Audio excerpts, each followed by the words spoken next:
can start it off. And we are live. Welcome to Down to the Wire. I'm Carter Adams. I'm Brian Costa, and we got a plethora of stuff to talk about tonight. Oh yeah, football's back, people. Football is back. It is good to be back. That is for sure. Yep. We got a lot to talk about tonight. We got NFL coming back. We have Cam starting in New England. We got Brady's kind of rough debut in Tampa. Lots to cover from the NFL. Lots this weekend. to cover in NFL news. NBA, you got a lot of playoff news going on. In MLB, there's some playoff news on the horizon. A lot to talk about, and we'll get into it. Pretty much now. Yeah. Yeah, and it feels good. Sports are back in full swing. The NBA is almost over, just as the NFL is starting. Somewhat feels normal.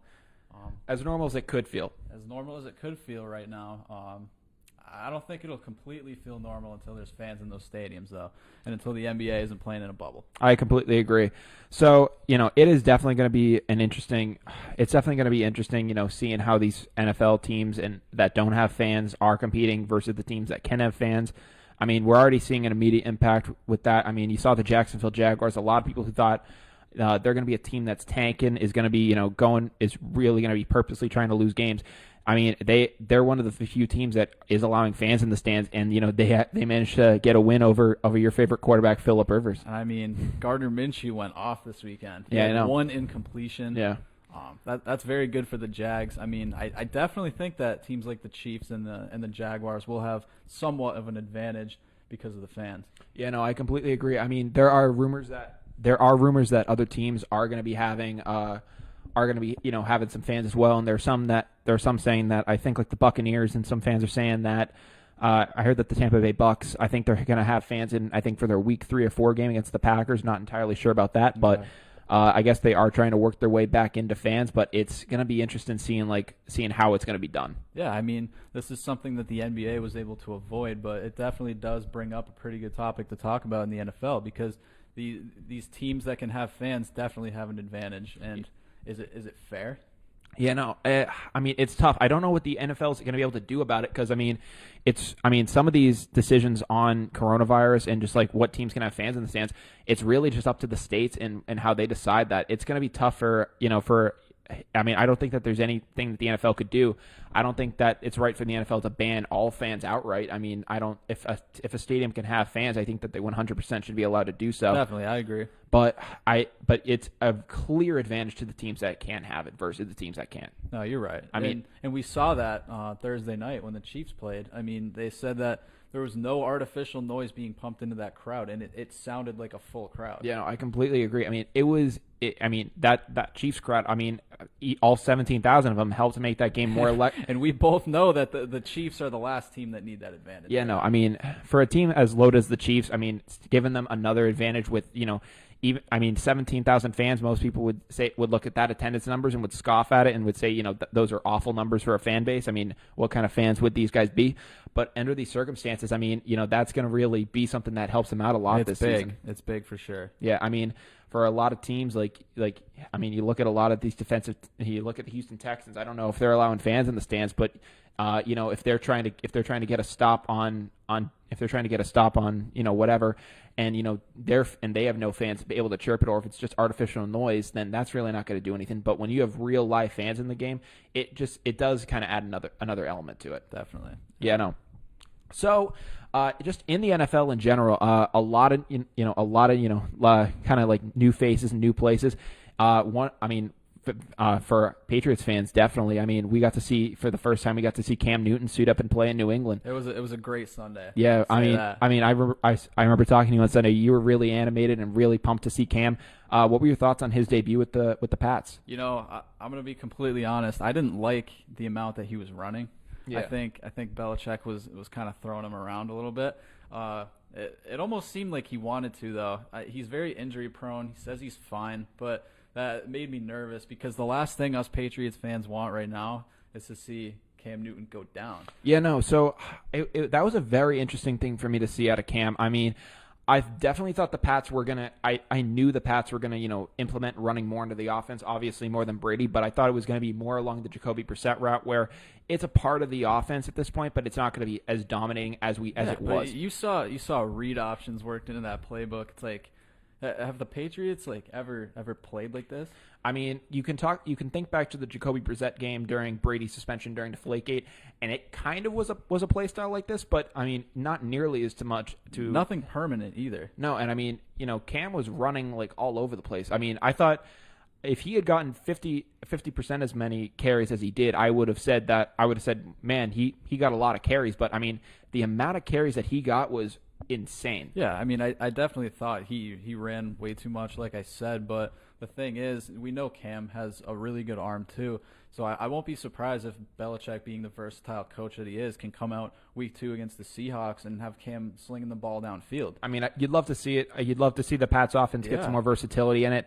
I think, I mean, you're going to need it. It's great to have that diversity because teams aren't going to know what to expect. Yeah, no, completely. You're not going to be able to have a winning offense playing that way, it can get you through a good couple games and maybe against some bad teams. But when you're really stepping up against some good defenses and some guys that are really going to put a pounding on you, you really do need to be able to get the ball down the field in other ways. Especially week 2 against the Seahawks. Absolutely. Sunday Night Football. Cam Newton, we're going to get to see him on prime time. This is really going to be the test. Really, it really is. I think this is going to be what really defines a lot of people's ideas of Cam, at least for this season. This is going to be one of the first couple things that's going to be that difference. Yeah, I mean, the schedule this year for the Pats is very tough. Week 2 against the Seahawks.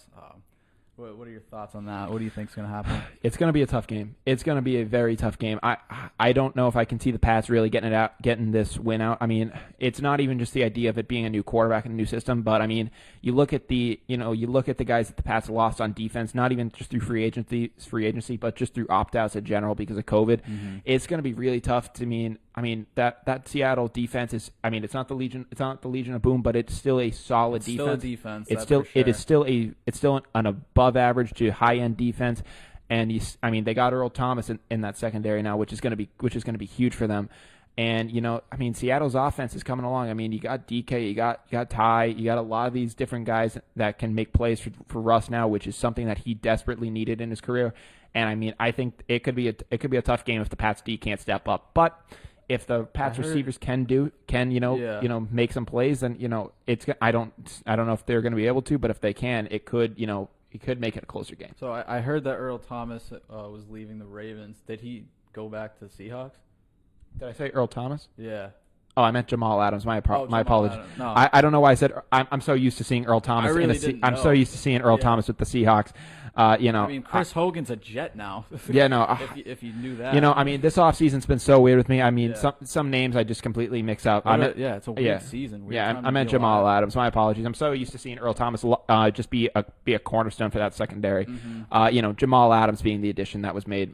Earl Thomas certainly wouldn't hurt. Oh yeah, no, definitely wouldn't hurt. Yeah. But Jamal Adams is definitely who I meant in that regard. Mm-hmm. One of the kind of surprises that in that Pats offense that I kind of took into account. It wasn't a big part of the game, but something I did notice was the running back J.J. Taylor. Oh yeah, all 5'6" of them. I mean, it's going to be interesting to see what the Pats do with him later in the year. I mean, Pat's running backs in their history in New England, it's kind of spotty. I mean, you could have guys that could be a staple and could really be a pivotal point of that offense, or consistency. Or you could have a Jonas Gray situation where you have a guy have a decent game and then you never hear from him again. Mm-hmm. Yeah, so it could be something like that. If I think that his kind of Taylor's kind of emergence kind of reminds me, not in play style, but in the way the Pats kind of discovered him, kind of reminds me of a Dion Lewis situation where he was the type of guy that you really weren't thinking about in the league, and you saw the Pats be able to utilize him in a different way, and it seems like they're able to. It seems like they're able to thrive off him, and if he can be a decent, I don't know if it's power back of what they're going to use him as, but he seems like a bulky guy, and he seems like he can make some plays happen. Yeah, I mean, let's hope so. Anything to take Cam off those legs. Anything to bolster that offense would help. Anything. Mm-hmm. And also in the Pats game, it was the Pats ended up taking it 21-11. It was a fairly competitive game, but it kind of seemed like the Pats were in control, especially that little altercation at the end there. Yeah, so that's what I was going to get into. Yeah. So apparently a Dolphins player was trying to snatch Cam's chain. This is not something you see from the Patriots very often. No, Cam was very animated, and there was a part of me that I thought there was just I thought they were just kind of like talking back and forth, and it was some trash talk, and I was like, Cam, you just got to get off the field, man. Definitely. And I was just like, dude, you know, it's your first game. Just let it go. If people are talking trash, you know, you outplayed him that day. I didn't realize people were going for his chain, though. I mean, I didn't until I saw the video afterwards. I had no clue. Yeah, I had no clue about that. Flores has got to get his guys in line. Definitely. You can't be doing that. Yeah, I mean, and it's the Dolphins too. Yeah, no, it doesn't surprise me one bit. Yeah, I mean, they tend to play a little dirtier, and you see those kind of altercations, especially coming from the Dolphins. But I mean, yeah, but I mean, you'd think Flores, though, being a Belichick guy, he'd be able to kind of like reel his players in a bit better than other people. Yeah, I mean, it's disappointing to see from a guy like Flores, but you know, I mean, you got to just get your guys. You had to have been better. wondering what was going through Belichick's head in that situation too. Is he like Cam just get off the field? Was he pissed at him? Yeah, no, I don't know. Yeah, no, it's I'd be interested to see what happens. You know, going forward, is Cam gonna just own up to it in a statement and just kind of give like a Belichickian response and just be like, I messed up. You know, got to just got to play for the game and just do something like that, or is it kind of just going to go away on its own accord? We'll see. I mean, I love the Cam personality in New England, though. Yeah, no, I got a little taste of it. I like it. Yeah, no. So New England Patriots fans, I mean, we really kind of got a twofer on Sunday. I mean, we got to see we got to see Cam, and Belichick in New England, but we also got to see the other half of it. With Brady trying out his second team with the Tampa Bay Buccaneers, and it wasn't the debut I don't think he was hoping for. It was not at all. I think it was 2 touchdowns, but two interceptions and 2 very bad looking interceptions. You could argue the first one was more on Mike Evans, but that second one, I mean, he completely just threw it across the field. He doesn't.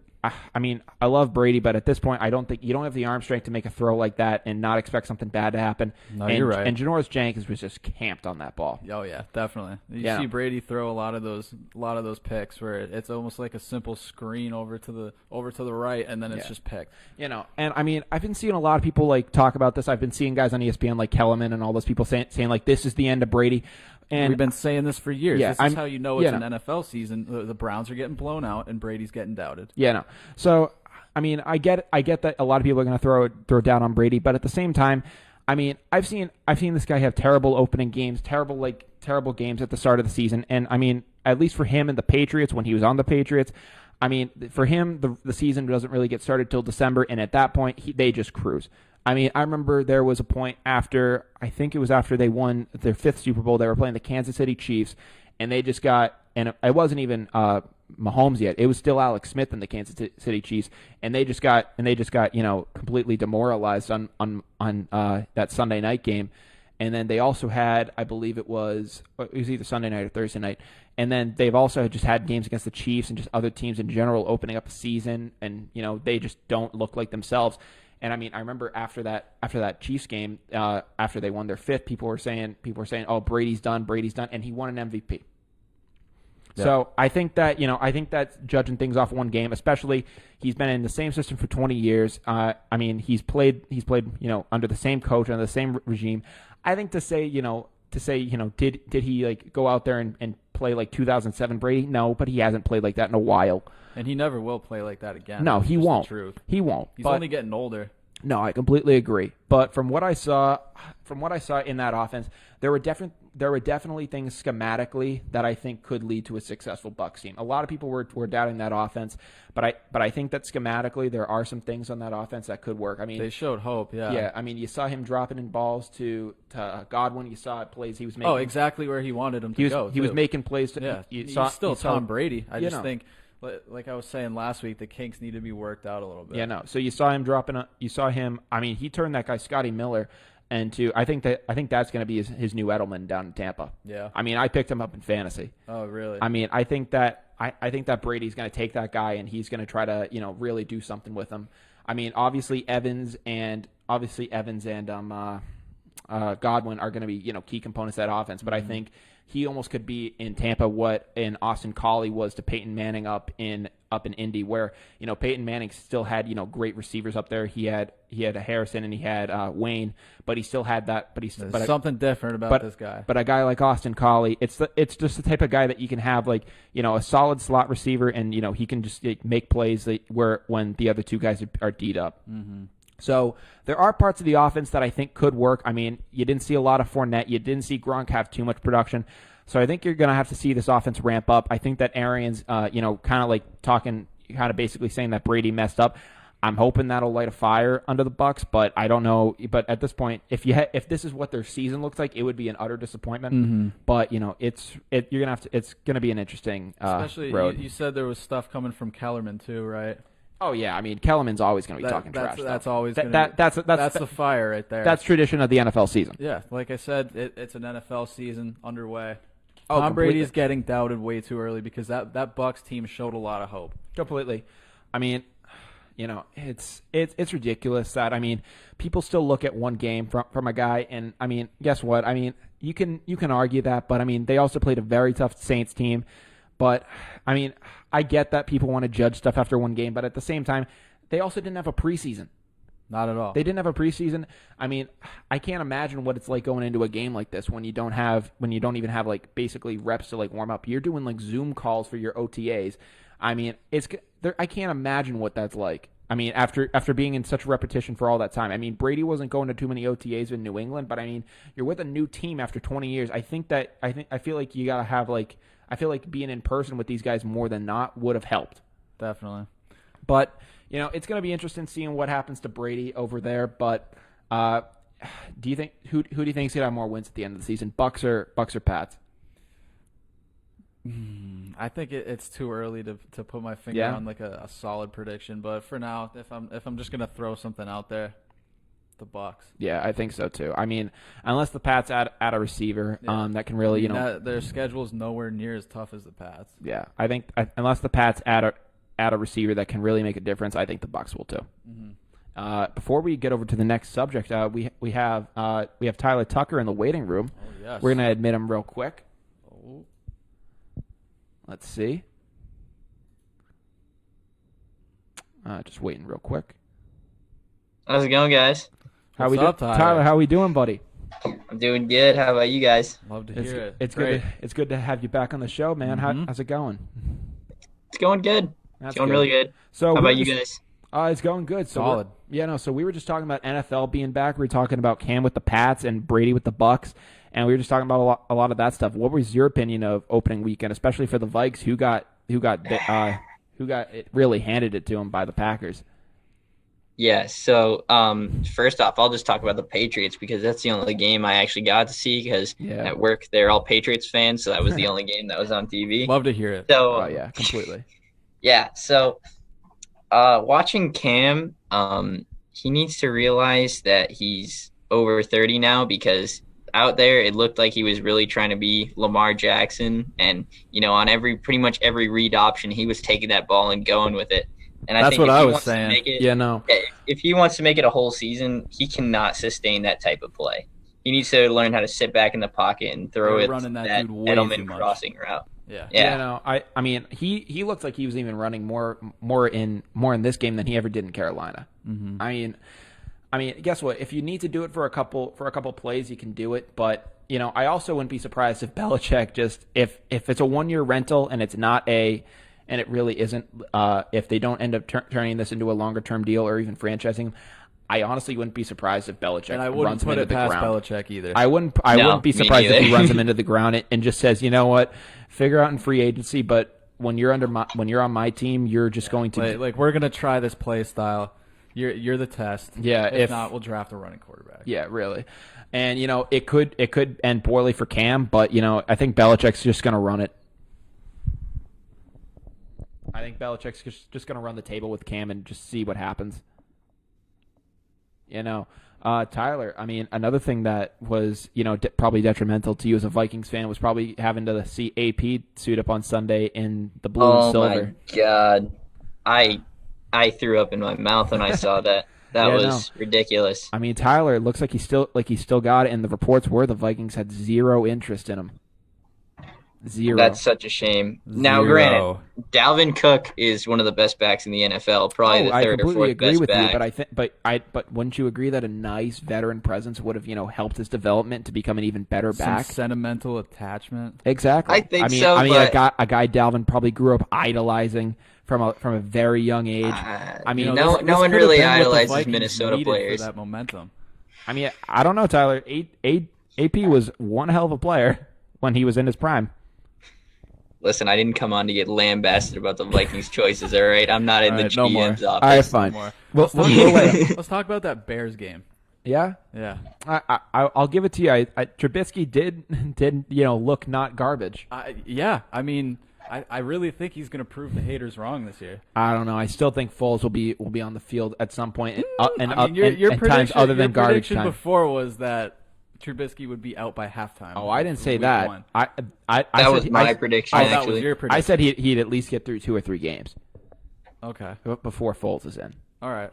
But we were talking about Brady and him starting anew with a team at a very old age. Let's talk about the rookie Joe Burrow of the Cincinnati Bengals. I mean, he did lose to the Chargers in his first start, but he was 23 of 36 passing with 193 yards, no touchdowns and an interception, but he did score a rushing touchdown on a 23-yard run in the first quarter. I mean, he did keep it close, and I think the kickers really did kind of screw him over in that game. What were your thoughts? They sure did. Kind of. Yeah. Kind of. Listen, I get it. But at the same time, though, I mean, you can only. I think this was just a taste of what we're going to see on the Bengals the entire year and every single year to come afterwards. Yeah, it's tough. I disagree. I disagree. I think that against a defense like the Chargers, in his first game, Burrow did pretty well. He did well. Yeah. Yeah, and he's got a lot of targets to throw to. I mean, he's got AJ Green. He's got Mixon in the backfield. Watch out for the Bengals. I don't think they're going to be great, but I think they're going to put up a fight. I think that Joe Burrow is a born star, and he's in the wrong place. And just like Peyton Manning on the Colts, he will be in the wrong place for a long time. So one thing also in the game that I don't think will be talked about nearly as much, but something that I've noticed is that I think the Chargers named Tyrod Taylor as a starter, correct? Yeah. Yeah. So I think inevitably when Herbert does take over, Tyrod Taylor at this point has just become the type of guy that is just basically the stepping stone before the rookie takes over. I mean, you think he was that guy in Cleveland before Baker took over, and I feel like, and it's now happening again with the Chargers. And I mean, I feel like that's probably what the majority of his career is just going to be at this point from now on. Yeah, I mean, he's definitely showing the signs of it. I can't wait to see what Justin Herbert can get out there and do. Yeah, I mean, he seems like he can sling it. It's going to be really interesting to see what he can do. He's got an arm. Yeah, no. So we talked about that, and we also talked about advantages of home teams that can have fans in the stands. It's definitely going to be definitely be an interesting NFL season. I mean, definitely depending on who can and who can't have fans in the stands. But I think that really covers a lot of stuff from the NFL weekend. Let's jump over to the NBA. Ooh, yeah. This is what I was waiting for. I figured you'd have some interest in that, Tyler. So, I mean, a lot has happened so far in the NBA. Mm-hmm. I mean, a lot happened last night. A lot. I mean, down goes the Clippers. I expected listen, nothing less. I just want to hear everybody that was on their bandwagon all season. What's your thoughts now?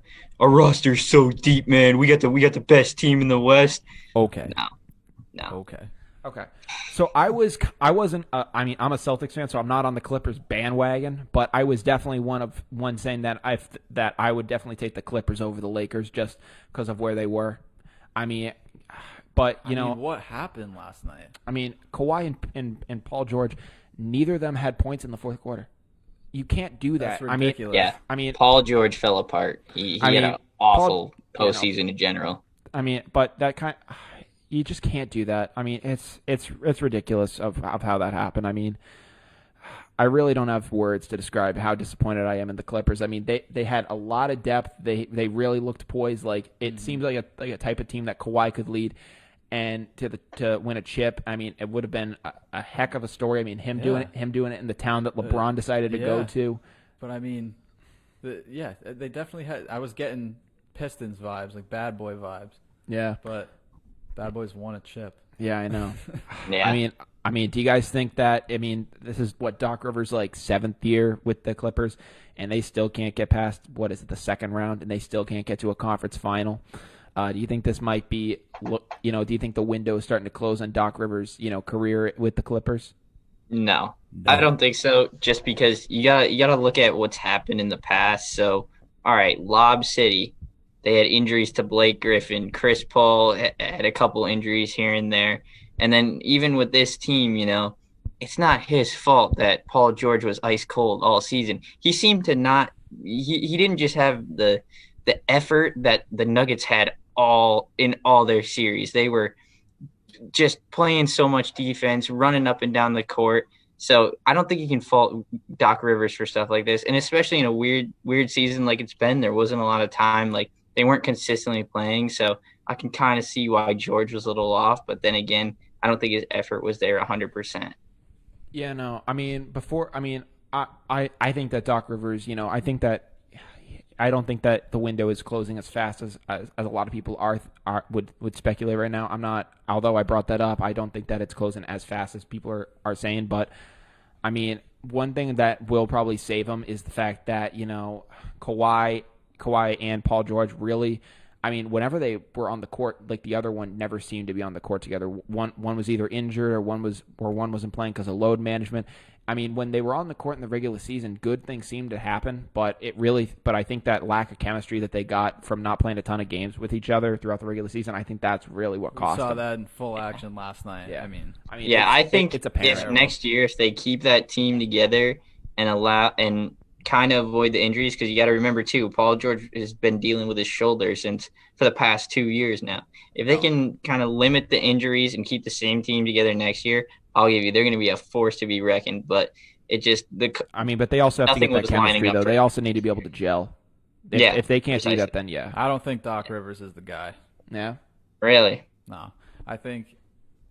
How long has he been coaching the Clippers? 2013. I thought it was 2013. 2013. How long has he been coaching? I mean, it's been almost 8 years. Yeah.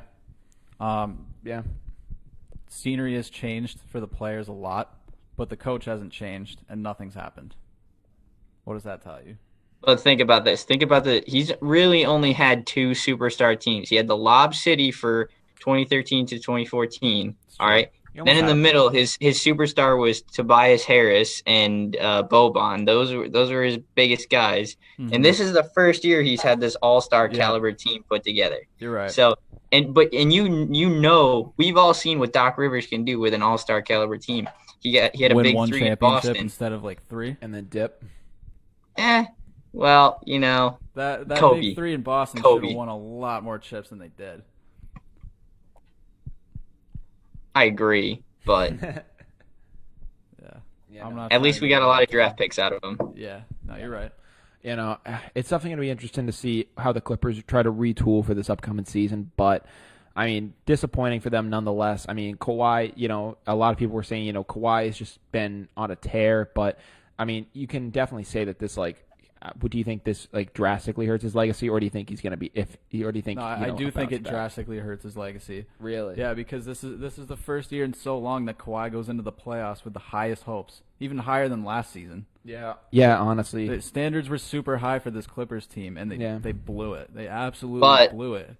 But what does he really have left to prove? He went to Toronto and did it pretty much all on his own, But he couldn't do it with Paul George. True. That's what he did it with no Paul George. Yeah, that's true. I mean, it's gonna be really interesting to see how the Clippers retool. I mean, do you think they? I mean, I don't know if they're gonna end up, adding a piece. You think Pat Bev's out the door? I don't know. It could be likely, but we're gonna have to wait and see. In Boston sports news, you got unfortunately the Celtics did drop Game 1 of the Miami Heat in overtime, and you know what? I mean, the Celtics at this point. Whenever they get to overtime, it really just is deciding the game at that point. It really just is a coin flip for them. It's either going to go one of 2 ways, and I mean, it really has just been. I don't think they've been able to dominate for at least a good couple games now. I don't think there should have even been an overtime. There shouldn't have.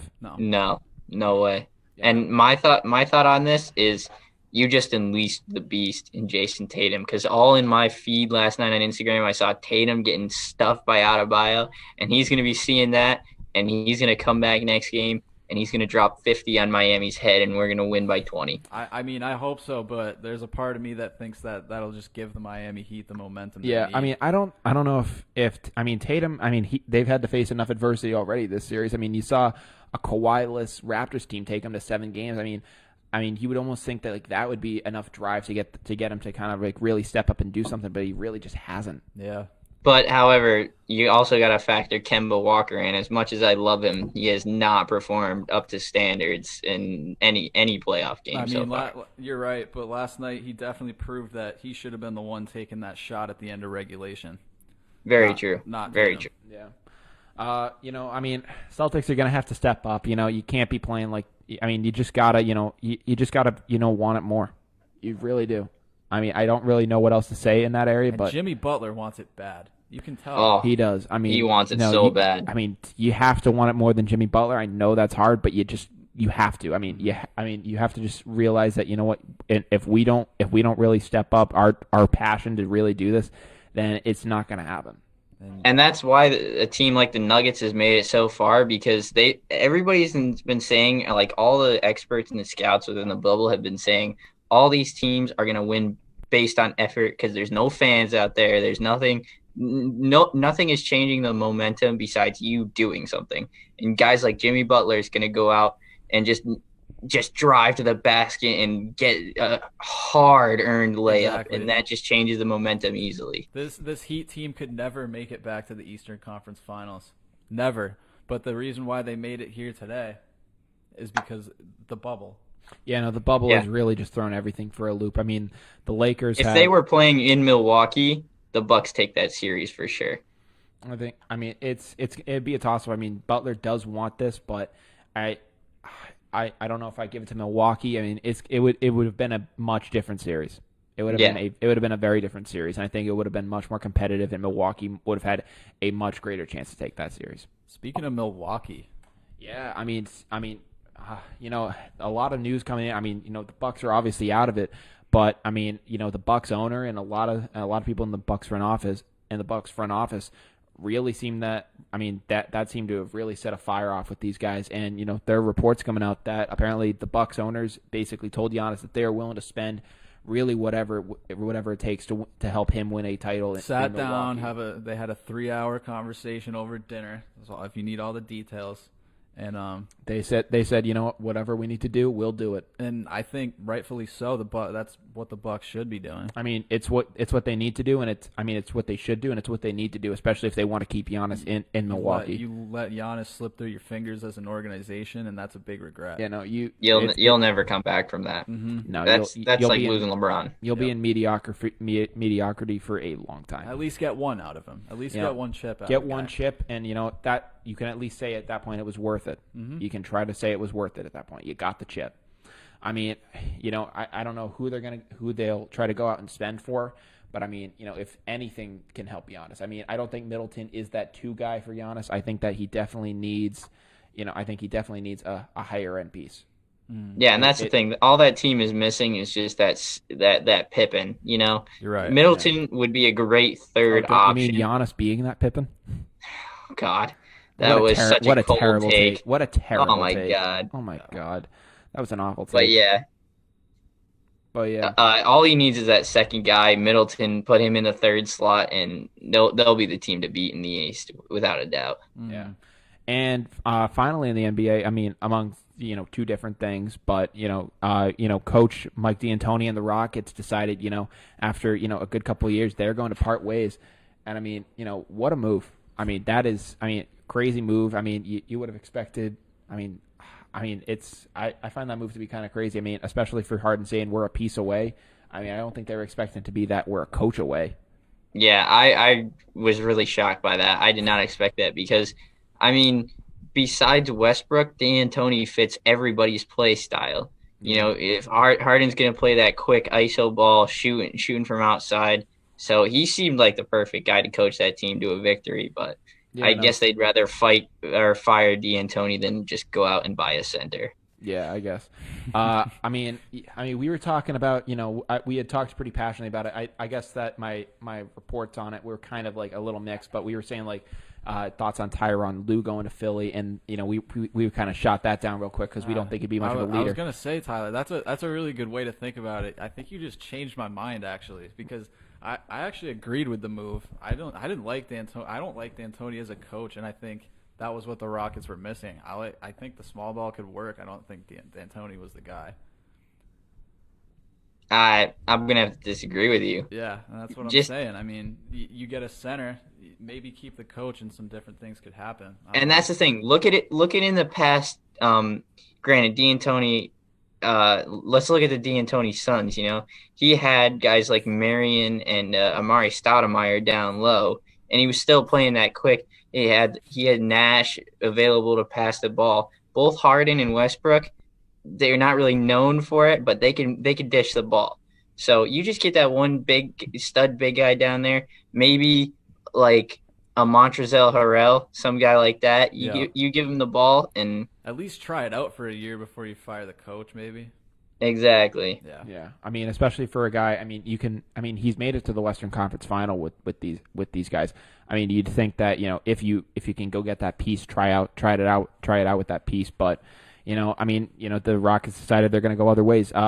In terms of like spots in the NBA, I brought up Philly because my original reports on Tyronn Lue weren't accurate, and I don't think that he's going there at the moment. No. Do you think Philly would be a good spot for D'Antoni, or do you think that there's another place that you would think would fit him well? I don't think D'Antoni's going to Philly because nobody on the team can shoot. You got Horford and Embiid down low. They're not 3-point specialists. Horford's fallen off a cliff. He's terrible now. Yeah, and Ben Simmons. It's tragic. Ben Simmons makes a 3-pointer and the whole world goes nuts. That's like the opposite of every other team that D'Antoni's coached. Yeah, precisely. Honestly. Yeah. So I'm just trying to think of teams that are going to be in need of a coach that are going to be willing to take him on. The Thunder. Thunder could do it. The Thunder could be doing a coach swap in a way. Seeing D'Antoni go to OKC, and Billy Donovan just got let out of OKC. Oh, we know Billy Donovan's going to end up on the Rockets. I think it's almost a matter of time at this point. If you think about it, he'd get to pair up with two of his former superstars in Harden and Westbrook, and he'd be able to run it in a different system with maybe with a team that probably could spend a little more money. The OKC are obviously a smaller market team, probably going to be handicapped more. If you can go to Houston and spend the big bucks, that could be a key move. Definitely, but we also got to think: does Mike D'Antoni match the Thunder play style enough to be effective there? I think that all depends on whether or not Chris Paul comes back. Yeah, definitely. I think he would work with a Chris Paul led team, but we don't know if Chris Paul is going to be back next year. Are they going to go all in, try to make the playoffs and make a chip one more time, or are they just going to full rebuild, dump pieces like Gallinari and Chris Paul and see what they can do? Yeah, no. If they don't go in for a coach like D'Antoni, then I think next season for the Thunder is going to be a rough one. It's definitely going to be a step back from this.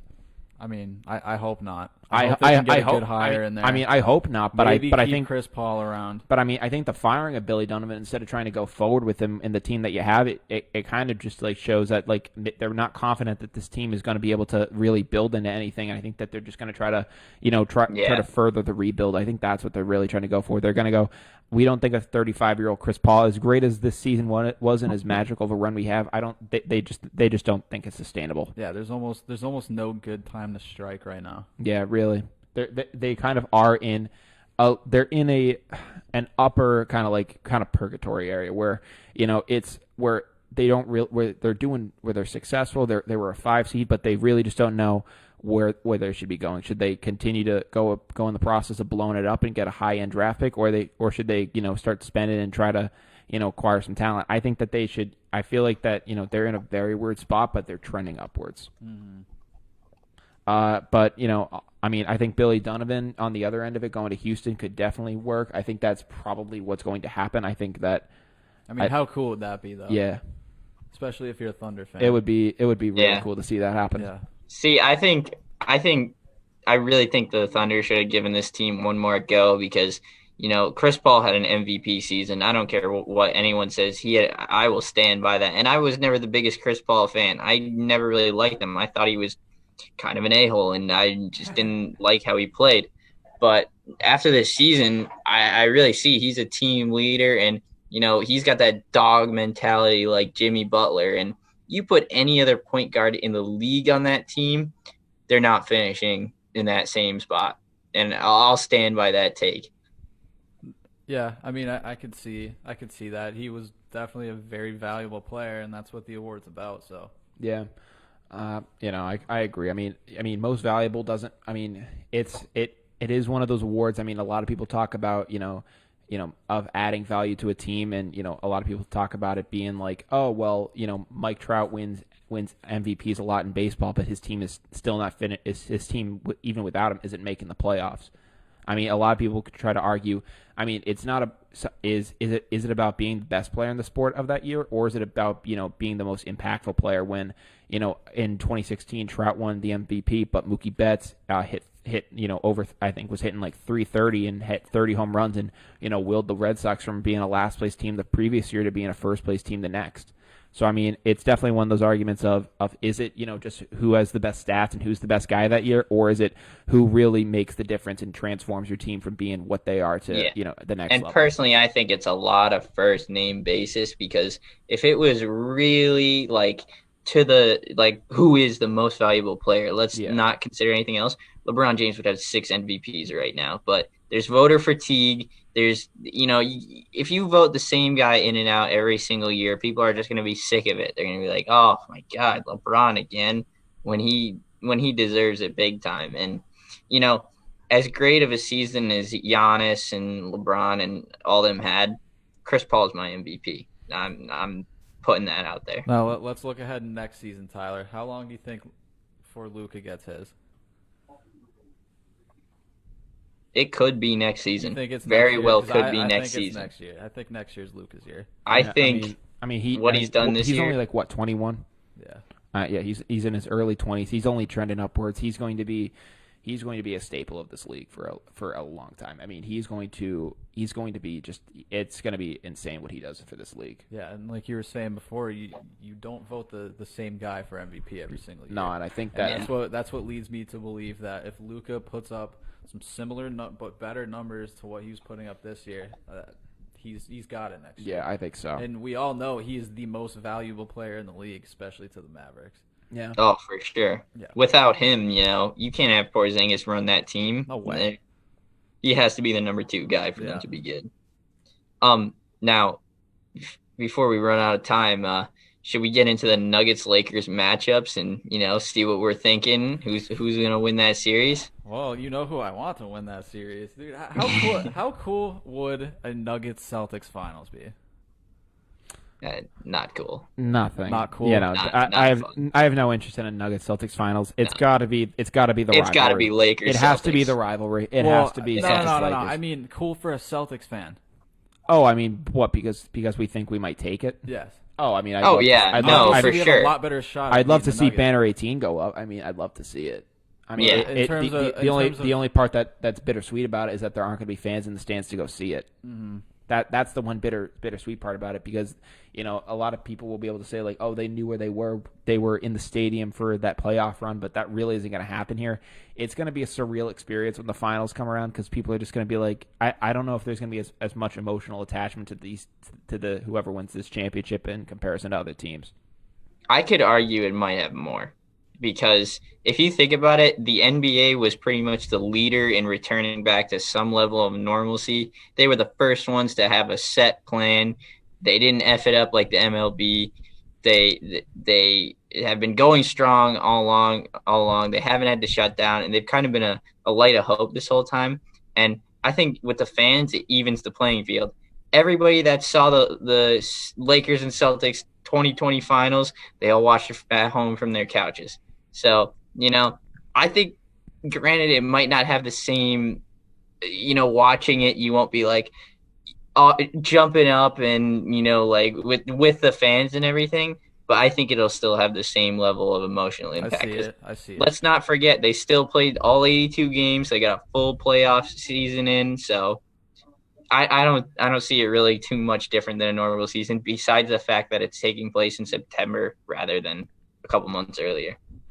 There's a chance for it, but I mean, at the same time, I'm not 100% certain that it's going to have the same kind of emotional attachment. I mean, you're seeing all the upsets happen, and I mean, I love seeing upsets happen in the league, but I feel like a lot of fans might just be going, well, if the Clippers had, not had that time off, if these guys hadn't had all this time off, if Giannis was able to play at home instead of in this indoor arena in Disney World, would things be different? And at the same time, it should just be like, this is the bubble. This is what that year is. But I feel like a lot of people might just go, you know what, we don't really see this year as counting as legitimate because you didn't get to see what the impact of home court advantage really had for a lot of these guys. But the only thing is, you could argue it's made it all more fair. Exactly. No one has home court advantage. I mean, you could definitely agree that it's made more fair, and it's definitely going to be, the best team out there wins. It is a lot more legitimate this year because there is no home court advantage.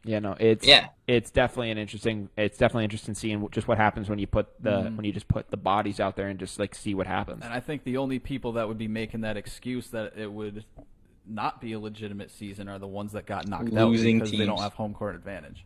Yeah. Like Paul George. No, and the same thing is, you can make arguments like that any season. If he didn't get injured in the first round, if they were at home game 7, they would have taken it. You can make that argument till the cows go home every single year. And you just can't this year.